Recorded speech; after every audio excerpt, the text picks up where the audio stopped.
നമസ്കാരം. ഇന്ന് സംസാരിക്കുന്നത് പൊന്മാൻ എന്ന സിനിമയെക്കുറിച്ചാണ്. അതിനു മുമ്പ് എൻ്റെ 197 സബ്സ്ക്രൈബേഴ്സിനും ഞാൻ നന്ദി പറയുന്നു. പൊന്മാൻ സംവിധാനം ചെയ്തിരിക്കുന്നത് കലാസംവിധായകനായ ജ്യോതിഷ് ശങ്കറാണ്. ഇതിൻ്റെ കഥയും സംഭാഷണവും നിർവഹിച്ചിരിക്കുന്നത് GR ഇന്ദുഗോപനാണ്. തിരക്കഥ തയ്യാറാക്കിയിരിക്കുന്നത് ഇന്ദുഗോപനും ജസ്റ്റിൻ മാത്യുവും ചേർന്നാണ്. മികച്ച കലാസംവിധായകനുള്ള പുരസ്കാരം 2 തവണ നേടിയിട്ടുള്ള ആളുകൂടിയാണ് ജ്യോതിഷ് ശങ്കർ. അദ്ദേഹത്തിൻ്റെ ആദ്യത്തെ സംവിധാന സംരംഭമാണ് പൊന്മാൻ. ഇന്ദുഗോപൻ്റെ 4-5 ചെറുപ്പക്കാർ എന്ന നോവലിനെ അടിസ്ഥാനമാക്കിയിട്ടാണ് ഇതിൻ്റെ തിരക്കഥ തയ്യാറാക്കിയിരിക്കുന്നത്. കൊല്ലത്തിൻ്റെ കടലോര പ്രദേശത്തിൻ്റെ ജീവിത പശ്ചാത്തലമാണ് ഈ സിനിമയിൽ കടന്നു വരുന്നത്. ചുറ്റും വെള്ളത്താൽ മതിലുകൾ ഉണ്ടാക്കപ്പെട്ട തുരുത്തുകൾക്കുള്ളിലെ വീടുകൾ, മുറ്റത്ത് എപ്പോഴും കെട്ടിനിൽക്കുന്ന വെള്ളം, ചവിട്ടി നടക്കാനായി ഹോളോ ബ്രിക്സ് കട്ടകൾ നിരത്തിയിട്ടുണ്ട്. പൊന്ന് എങ്ങനെയാണ് ഇവിടുത്തെ സാധാരണ മനുഷ്യജീവിതങ്ങളെ സംഘർഷഭരിതമാക്കുന്നത് എന്ന് വ്യക്തമാക്കുന്ന സിനിമയാണിത്. പെങ്ങളെ കെട്ടിക്കാൻ സ്ത്രീധനത്തിനായി നെട്ടോട്ടമോടുന്ന ആങ്ങളെയും കിട്ടുന്ന സ്ത്രീധനം കൊണ്ട് പെങ്ങളെ കെട്ടിച്ചതിൻ്റെ കടം തീർക്കാമെന്ന സ്വപ്നം കാണുന്ന ഭർത്താവുമാണ് സ്റ്റെഫിക്കുള്ളത്. അവളുടെ കല്യാണത്തലേന്ന് ഒറ്റ ദിവസത്തെ കരാറിൻ്റെ പുറത്ത് സ്വർണം നൽകാനായി എത്തുന്നയാളാണ് ബേസിൽ ജോസഫിൻ്റെ PP അജേഷ്. ഒരു ജുവലറിയിലെ പണിക്കാരനാണ് അയാൾ. ബില്ലില്ലാതെ വാങ്ങിക്കുന്ന സ്വർണം വിറ്റഴിക്കുക എന്ന ജോലിയാണ് PP അജേഷിന് ഉള്ളത്.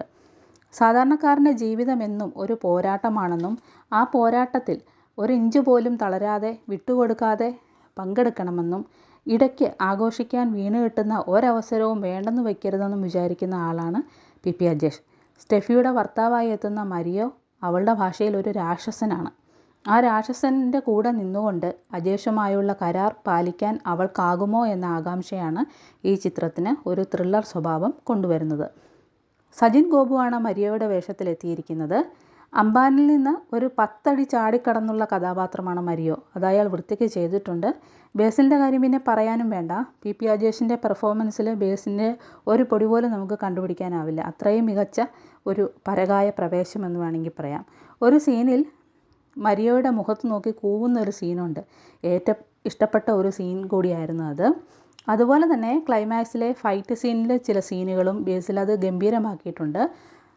സ്റ്റെഫിയുടെ സഹോദരനായ ബ്രൂണോ പണിക്കൊന്നും പോകാതെ പാർട്ടി പ്രവർത്തനം കൊണ്ട് നടക്കുന്ന ആളാണ്.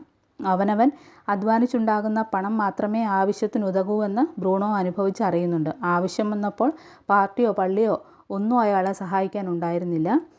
ഒരു പ്രശ്നം വന്നാൽ മുന്നും പിന്നും നോക്കാതെ പ്രതികരിച്ചിട്ട് എല്ലാം പാർട്ടി നോക്കിക്കോളൂ എന്ന് പറഞ്ഞിരിക്കുന്നവർക്ക് ഒരു താക്കീത് കൂടിയാണ് ബ്രൂണോയുടെ കഥാപാത്രം. ആനന്ദ് മൻപതനാണ് ഈ കഥാപാത്രം ചെയ്തിരിക്കുന്നത്. വളരെ മികച്ച ഒരു കഥാപാത്രമായിരുന്നിത്. അങ്ങേയറ്റം പ്രതിസന്ധികൾക്കിടയിലും PP അജേഷാണ് യഥാർത്ഥ ഫൈറ്റർ എന്ന് അയാൾ തിരിച്ചറിയുന്നുണ്ട്. തൊഴിലിനോടുള്ള സത്യസന്ധതയുള്ളവന് മുന്നിൽ നിൽക്കുന്ന എതിരാളി എത്ര ശക്തനാണെങ്കിലും ഭയക്കേണ്ടതില്ല എന്നാണ് PP അജേഷ് നെഞ്ചിൽ തട്ടി നമ്മളോട് പറയുന്നത്. സാധാരണക്കാർക്കിടയിൽ പഠിക്കാനും പഠിച്ച ചെക്കനെ വരനായി കിട്ടാനും വലിയ ബുദ്ധിമുട്ടാണ് ഇന്നത്തെ കാലത്തെ പെൺകുട്ടികൾക്ക്. എത്ര പഠിച്ചാലും കെട്ടി നടക്കണമെങ്കിൽ പറയുന്ന പൊന്നു കൊടുക്കണം. അതുകൊണ്ട് പഠിക്കാനിറങ്ങുന്ന പെണ്ണിനെ പരമാവധി നിരുത്സാഹപ്പെടുത്താനാണ് കുടുംബത്തിലുള്ളവരും ചുറ്റുമുള്ളവരും ഒക്കെ ശ്രമിക്കുന്നത്. ഈ പൊന്നു കൊടുക്കാൻ പറ്റിയില്ലെങ്കിൽ കെട്ടിൻ്റെ അന്ന് കുടുംബത്തിലുള്ളവരെല്ലാം കിടന്ന് ഓടേണ്ടി വരുമെന്ന ഇപ്പോഴത്തെ ഒരവസ്ഥ സ്റ്റെഫിയിലൂടെ വ്യക്തമാക്കുന്നുണ്ട്.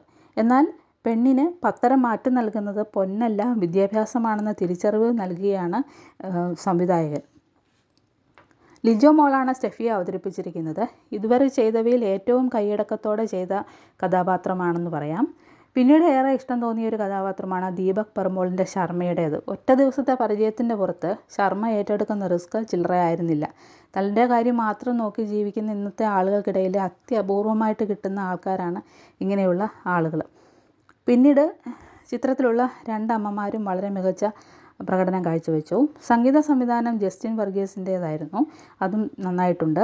കൊല്ലം കണ്ടാൽ ഇല്ലം വേണ്ട എന്ന ടൈറ്റിൽ സോങ് വളരെ നന്നായിരുന്നു. ഇതിൻ്റെ എഡിറ്റിങ് നിതിൻ രാജാണ് ചെയ്തിരിക്കുന്നത്. വസ്ത്രാലങ്കാരം LVJ. കഥാപാത്രങ്ങൾക്ക് 100% ഇണങ്ങുന്ന വസ്ത്രങ്ങളായിരുന്നു അവരുടേത്. എന്തായാലും ഇതൊരു നല്ല സിനിമയാണ്. എല്ലാവരും തിയേറ്ററിൽ തന്നെ പോയി കാണുക. അതോടൊപ്പം മകനെ കൊണ്ട് കല്യാണം കഴിപ്പിച്ച് കിട്ടുന്ന സ്വർണം കൊണ്ട് പെൺമക്കളെ കെട്ടിക്കാനിരിക്കുന്നവർ നിർബന്ധമായി പോയി കാണുക. കൊല്ലത്ത് പ്രചാരത്തിലുള്ള ഒരു അശ്ലീല പദം ഇതേ സംബന്ധിച്ച് അജേഷ് പറയുന്നുണ്ട്. തൽക്കാലം അത് പറയാൻ നിവൃത്തിയില്ല. അപ്പോൾ ഇത്രയൊക്കെയാണ് പൊന്മാനെക്കുറിച്ച് പറയാനുള്ളത്. റിവ്യൂ ഇഷ്ടമായാൽ ലൈക്ക് ചെയ്ത് കമൻറ്റ് ചെയ്തും പ്രോത്സാഹിപ്പിക്കുക. ആദ്യമായിട്ട് കാണുന്നവർ ദയവായിട്ട് എൻ്റെ ചാനലൊന്ന് സബ്സ്ക്രൈബ് ചെയ്യുക. അപ്പോൾ അടുത്ത സിനിമയുമായിട്ട് പിന്നെ വരാം.